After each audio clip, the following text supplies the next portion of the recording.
Suppose ఎవరైనా foreigner కానీ ఇతర మతస్థులు ఎవరైనా కానీ భారతదేశంకి వచ్చి దేవుని దర్శనం కోసం గుళ్ళోకి వచ్చి మీ పక్కన నిలబడ్డప్పుడు అదే సమయంలో పూజారి దేవుడికి మంత్రాలు చదువుతున్నప్పుడు ఆ ఫారినరు మిమ్మల్ని పూజారి గారు దేవుడి కోసం మంత్రాలు చదువుతున్నారు కదా, ఏం చదువుతున్నారు, కాస్త వాటి గురించి అర్థం చెప్తారా నాకు అని అడిగితే మీరు ఆ సమాధానం చెప్పలేకపోతే ఎంత అవమానం. మీ దేవుడు మీ మంత్రాలు మీకే అర్థం తెలియదా అని అంటే చాలా బాగోదు కదా. అప్పుడు వాళ్ళకి ఏమని సమర్థించుకోవాలి, ఏమని సంజాయిషి చెప్పుకోవాలి? అయినా దేవునికి రాని భాష అంటూ ఉండదు కదా. మరి అలాంటప్పుడు సాంస్క్రిట్ లాంగ్వేజ్లో ఒకటే పూజలు వ్రతాలు చేయడం ఎందుకు? చాలా సింపుల్గా ఆ పూజలు వ్రతాలు ఏవైతే ఉన్నాయో అవన్నీ తెలుగులోనే చేస్తే అందరికి ఈజీగా అర్థమైపోతుంది కదా. ఐ మీన్ ఎవరి రీజనల్ లాంగ్వేజెస్లో వాళ్ళు చేసుకుంటే బెటర్ అని.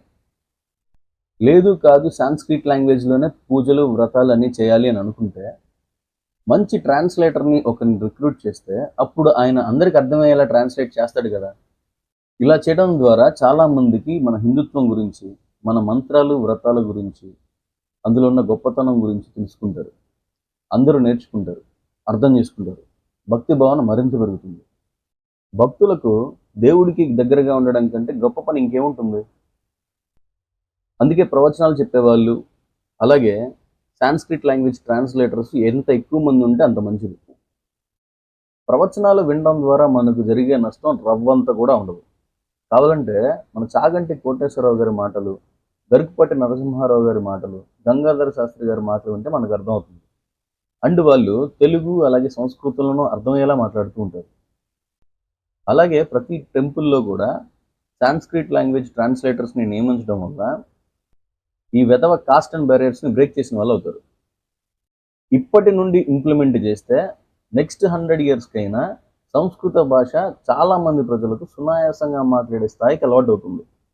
మన హిందుత్వం బలపడుతుంది. మన హిందువులకి అంతకన్నా ఇంకేం కావాలి? ఇప్పటిదాకా నేను చెప్పిందంతా మనం ఏం చేసినా ఏం చెప్పినా ఒక అర్థం పరమార్థం ఉండాలి అనే ఒక మంచి ఉద్దేశంతో చెప్పానే తప్ప ఎవరిని తక్కువ చేయడం కానీ తప్పు పట్టడం కానీ నా ఉద్దేశం కానే కాదు. ఒకవేళ నేను మాట్లాడిందంతా తప్పు అని అనుకుంటే మనం మొదట్లో అనుకుంటున్నట్లు అర్థం కాని చదువు వ్యర్థము, అర్థం చేసుకుంటూ చదువు అన్నప్పుడు అర్థం కాని పూజలు, అర్థం కాని మంత్రాలు వ్యర్థం కాకుండా ఉంటుందా ఆలోచించండి. సర్వేజనా సుఖినో భవంతు. స్వస్తి. జై భీమ్, జై భారత్.